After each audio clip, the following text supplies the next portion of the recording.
আসসালামু আলাইকুম বন্ধুরা, আজকে আপনাদের জন্য একটা ব্লগ নিয়ে আসলাম।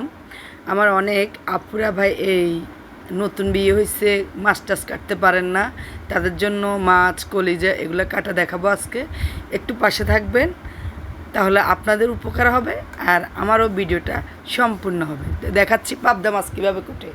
এই যে পাবদা মাছের কানটাকে প্রথম আঙ্গুল দিয়ে নিয়ে নেবেন, যারা বটির কাজটা কম পারেন বা ছুরির কাজটা কম পারেন এদের জন্য, বুঝছেন। এরকম ভিতর থেকে ময়লাগুলোকে বের করে ফেলবেন, বের করে ফেলে রেখে দেবেন। একটা একটা করে আপনাদেরকে দেখাচ্ছি, আপনারা দেখুন কি সুন্দরভাবে নিখুঁতভাবে আমি এটাকে পরিষ্কার করছি। কারণ অনেকেই আছে বাসায় এগুলো করতে পারে না, হাজব্যান্ডকে দিয়ে আপনার থেকে বাজার থেকে কুটাই নিয়ে আসে। তাদের জন্য আমি নিমিষে এটা কীভাবে পরিষ্কার করতে হবে, মাত্র 2 মিনিটে মাছগুলো পরিষ্কার কীভাবে করে এটা আপনাদেরকে দেখাচ্ছি। মনোযোগ দিয়ে দেখবেন, কারণ আপনারা সবসময় অনেকে ব্যস্ত থাকেন কাজের জন্য।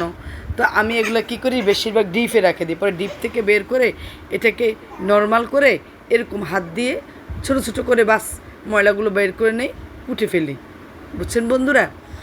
তো আরেকটা কথা বলি, আপনারা যখনই এগুলো কুটবেন হাতের দিকে একটু তাকাবেন, কারণ এটার কাঁটাগুলো হয়তো একটু নখে লাগতেও পারে, তাহলে একটু সতর্ক করে নেবেন আর কি। সতর্ক করে যদি না কাটেন তাহলে আপনাদের হাত কেটেও যেতে পারে। আপনার এরপর দেখাবো এখন আপনাদেরকে ইলিশ মাছ। ইলিশ মাছটা সুন্দর করে যদি চামচ দিয়ে এভাবে পরগুলোকে উঠিয়ে পেলেন তাহলে আপনার খুবই একেবারে সহজে মাছ পরিষ্কার হয়ে যাবে, বুঝছেন আপুরা। দেখেন আমি কিভাবে এগুলো উঠাচ্ছি। আর মাঝখান দিয়ে বলি, আমার নতুন ভাই ও বোনেরা, আপনারা সবাই সবার সাথে লেগে থাকুন, ফলো দেন, তারপরে আপনারা লাইক কমেন্ট করেন। যদি না করেন ফলোয়ার বাড়বে কিভাবে, বা আপনারা একজনের বাড়িতে তো একজন যাইতে পারবেন না। যদি নাই যাইতে পারেন তাহলে তো আপনাদের ফলোয়ারও বাড়বে না, আর আপনাদের কমেন্টও বা এঙ্গেজমেন্টও বাড়বে না, আপনাদের রিচও বাড়বে না। ফেসবুক তো আর আমাদের চেহারা দেখবে না, ফেসবুক দেখবে আমাদের কাজ, আমরা কীরকম কাজ করি সে তা দেখবে, আর কতক্ষণ আমরা অ্যাক্টিভ থাকি। আমার অনেক বন্ধুরাই আছে যারা অ্যাক্টিভ থাকে না, বুঝছেন।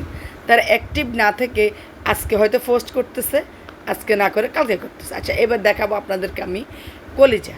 দেখুন কলিজাটা কীভাবে কাটে। সুন্দর করে ছুরি দিয়ে ছোট ছোট টুকরা করে পিচ করে আপনি এটাকে নিতে পারেন।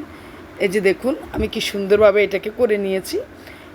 তো বলবেন বন্ধুরা, আমার এই মাছ কুটাগুলো কেমন হয়েছে, ইলিশ মাছটা কুটা কেমন হয়েছে, এরপরে আমি আপনাদেরকে বলছি।